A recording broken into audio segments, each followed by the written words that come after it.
প্রযুক্তি মানেই যেন জীবনের নানান পরিবর্তন, আর বিজ্ঞান মানেই যেন চমক।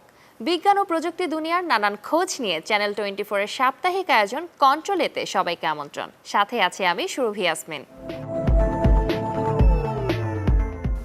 বিশ্বজুড়ে তারহীন ইন্টারনেট সেবা প্রদানের লক্ষ্যে পৃথিবীর কক্ষপথে কৃত্রিম উপগ্রহ স্থাপন করেছে স্পেসএক্স।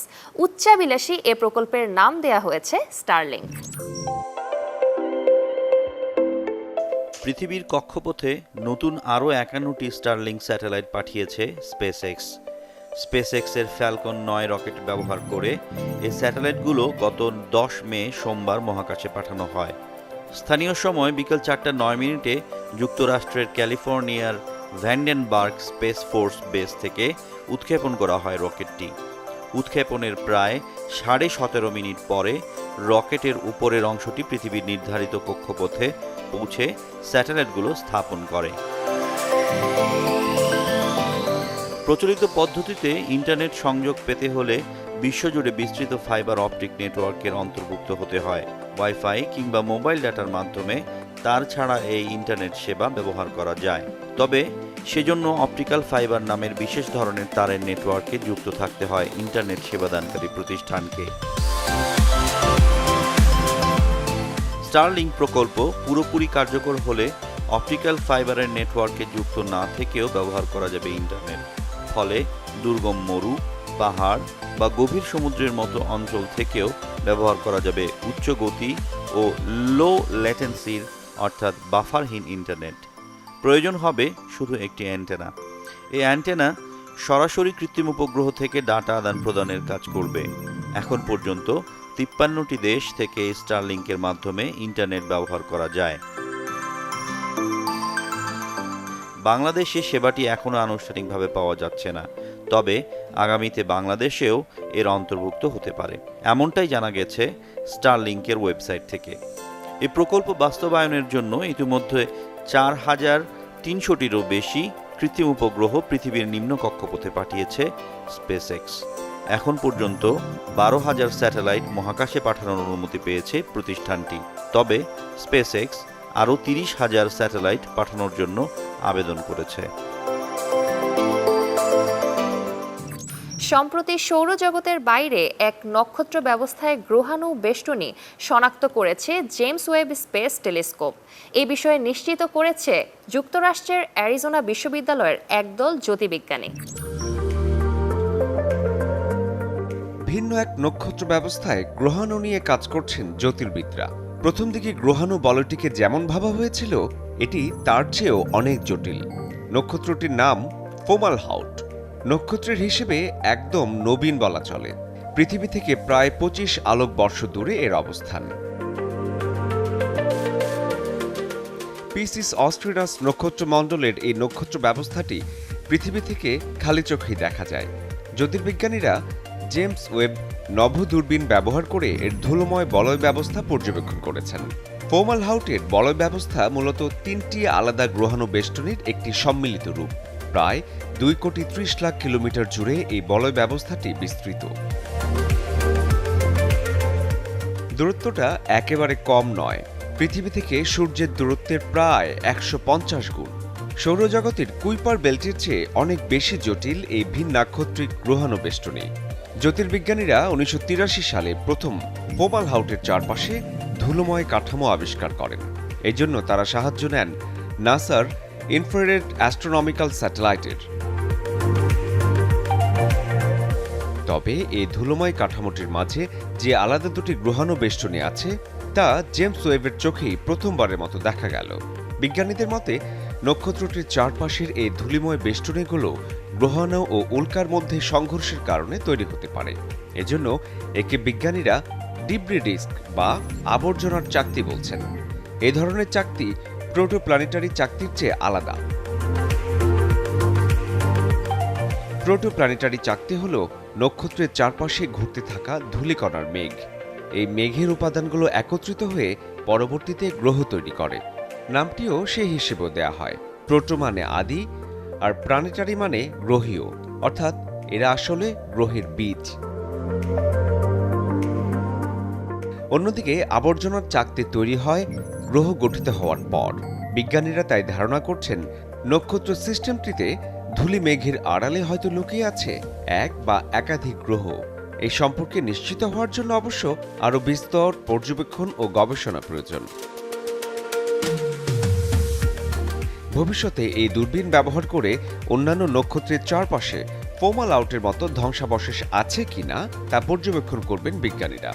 এভাবে একটি নক্ষত্র ব্যবস্থার উপাদানগুলো কিভাবে পরিণত হয় সেই সম্পর্কে আরও ভালোভাবে জানা যাবে, এমনটাই আশা বিজ্ঞানীদের।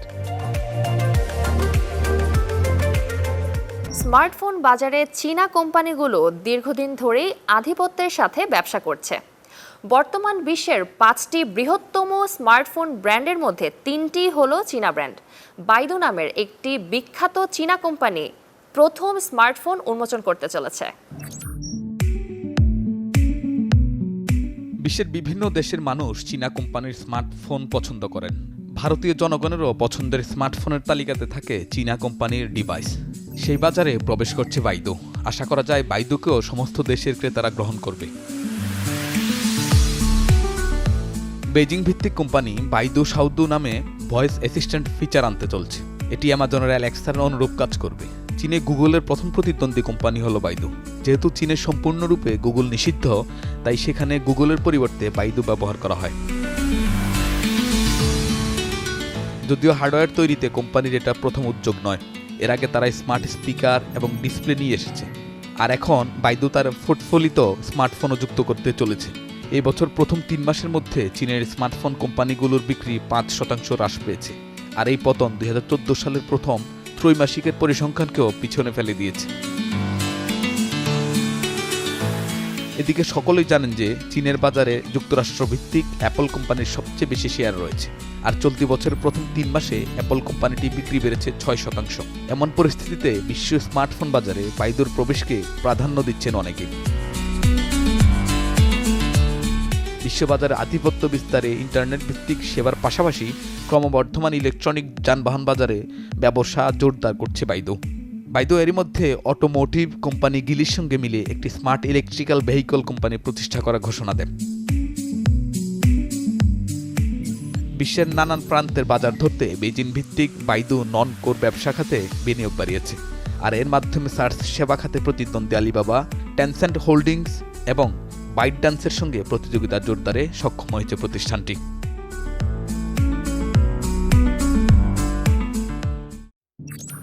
চলতি বছর বিদ্যুৎ চালিত গাড়ি বিক্রি 35% বাড়তে পারে বলে মনে করছেন বিশ্লেষকরা। কার্বন নিঃসরণ কমাতে বিভিন্ন দেশের সরকার ও সংশ্লিষ্ট মহলগুলোর সহযোগিতার ফলে গাড়ির বাজার চাঙা হতে পারে বলে মনে করা হচ্ছে। আন্তর্জাতিক বাজারে অপরিশোধিত জ্বালানি তেলের দাম বাড়তির দিকে। রাশিয়া ইউক্রেন যুদ্ধ পরিস্থিতি এবং ওপেক প্লাসের উৎপাদন কমানো বিশ্বের বাজারে অপরিশোধিত জ্বালানি তেলের মূল্যকে অত্যন্ত অস্থির করে তুলেছে। এরই মধ্যে কার্বন নিঃসরণ কমাতে বিভিন্ন দেশের সরকার ও সংশ্লিষ্ট মহলগুলোর সহযোগিতার ফলে চলতি বছর বিশ্বব্যাপী বিদ্যুৎ চালিত গাড়ির বাজার চাঙ্গা হতে পারে। ইন্টারন্যাশনাল এনার্জি এজেন্সি IEA বলছে চলতি বছর বিদ্যুৎ চালিত গাড়ি বিক্রি 35% বাড়তে পারে। গত বছর বিদ্যুৎ চালিত গাড়ি বিক্রি হয়েছিল প্রায় 1 কোটি। চলতি বছর এই সংখ্যা 1,40,00,000 ছাড়াতে পারে, যার অর্থ হলো সামগ্রিকভাবে বাজারে 18% গাড়ি হবে বিদ্যুৎ চালিত। গত বছর যা ছিল 14%। বিশ্বব্যাপী বিকল্প জ্বালানির যে ব্যবহার তাদের অগ্রভাগে রয়েছে বৈদ্যুতিক গাড়ি। বিদ্যুৎ চালিত গাড়ি একটি ঐতিহাসিক পরিবর্তন আনছে। জ্বালানির মূল্যবৃদ্ধির যে প্রবণতা প্রত্যক্ষ করা যাচ্ছে তা এই শিল্প খাতে ব্যাপক পরিবর্তন আনবে বলে মনে করা হচ্ছে। গত বছর বৈদ্যুতিক গাড়ি বিক্রি বেড়েছে 10 মিলিয়নেরও বেশি, যার 60%ই চীনের বাজার। বৈদ্যুতিক গাড়ি বিক্রির ক্ষেত্রে চীনকে হাব হিসেবে বর্ণনা করে IEA সংগঠনটি বলছে, বৈদ্যুতিক যানবাহনগুলো দ্রুত উদীয়মান নতুন বৈশ্বিক শক্তি অর্থনীতির অন্যতম চালিকা শক্তি, যা সারা বিশ্বে স্বয়ংচালিত উৎপাদন শিল্পে একটি ঐতিহাসিক রূপান্তর এনেছে। সাম্প্রতিক বছরগুলোয় বেশ কয়েকটি বড় অর্থনীতি তাদের রাস্তায় বৈদ্যুতিক গাড়ির সংখ্যা বাড়ানোর পরিকল্পনা করেছে। যুক্তরাজ্য 2030 সালের মধ্যে নতুন ডিজেল ও পেট্রোল গাড়ি এবং ভ্যান বিক্রি বন্ধ করতে চায়। আমেরিকার সবচেয়ে জনবহুল রাজ্য ক্যালিফোর্নিয়া 2035 সালের মধ্যে নতুন পেট্রোল চালিত যানবাহন বিক্রি নিষিদ্ধ করবে।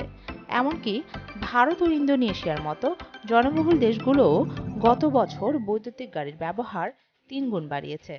দেশ দুটিতে বৈদ্যুতিক গাড়ির হার তাদের মোট ব্যবহৃত গাড়ির 1.5%। অন্যদিকে থাইল্যান্ডে এ হার 30%।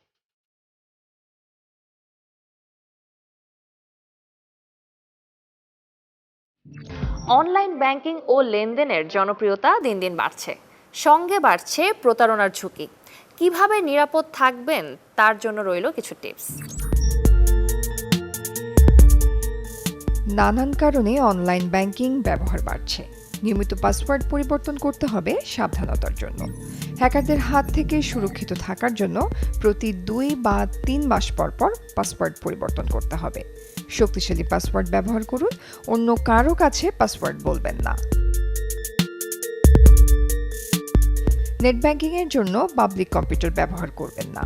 পাবলিক কম্পিউটার বা ইন্টারনেট ব্যবহার থেকে বিরত থাকুন অনলাইন ব্যাংকিংয়ের ক্ষেত্রে। পাবলিক ডিভাইস ব্যবহারের ফলে ব্যাংকের বিস্তারিত তথ্য বেহাত হওয়ার আশঙ্কা থাকে। হ্যাকাররা সহজেই আক্রমণ করতে পারে। শুধুমাত্র ভেরিফাইড অ্যাপস বা ওয়েবসাইট ব্যবহার করুন। অনলাইনে কোনো আর্থিক লেনদেনের ক্ষেত্রে নিরাপত্তার জন্য ভেরিফাইড অ্যাপস বা ওয়েবসাইট ব্যবহারের পরামর্শ দেওয়া হয়ে থাকে। ভুয়া অ্যাপস বা ওয়েবসাইট ব্যবহারের ফলে অনলাইন ব্যাংকিংয়ের ক্ষেত্রে প্রতারণার শিকার হতে পারেন। অন্যদিকে আসল অ্যাপস বা ওয়েবসাইটে লেনদেন করা সহজ এবং নিরাপদ। নিরাপদ ইন্টারনেট সংযোগ ব্যবহার করতে হবে। অনেক সময় ফ্রি ইন্টারনেট পেয়ে থাকি আমরা, এটা অনিরাপদও হতে পারে। ব্যাংকিং তথ্য বেহাত হওয়ার ঝুঁকিও থাকে এতে। অনলাইন লেনদেনের ক্ষেত্রে সব সময় নিরাপদ ইন্টারনেট কানেকশন লগ ইন করুন। কম্পিউটার নিরাপদ রাখুন। সাইবার আক্রমণ থেকে রক্ষার জন্য প্রয়োজনে ব্যক্তিগত কম্পিউটারে অ্যান্টিভাইরাস সফটওয়্যার ব্যবহার করুন। শুধু ইনস্টল করলেই হবে না, প্রতিনিয়ত আপডেট দিতে হবে। কম্পিউটারে অবশ্যই অ্যান্টিভাইরাস সফটওয়্যার সচল রাখতে হবে। ডেবিট ও ক্রেডিট কার্ড ব্যবহারে সতর্ক থাকতে হবে। ভ্রমণ সুবিধা, প্যাকেজ সহ বিভিন্ন সুবিধা দেওয়ার প্রলোভন দেখিয়ে রেজিস্টার করানোর মাধ্যমে প্রতারণার অনেক ঘটনা রয়েছে। আপনার হারালের সঙ্গে রিপোর্ট করুন এবং ব্যাংকের মাধ্যমে ব্লক করার ব্যবস্থা করুন। ফোন কল বা টেক্সটের মাধ্যমে ডেবিট বা ক্রেডিট কার্ডের তথ্য অপরিচিত কারো কাছে শেয়ার করবেন না।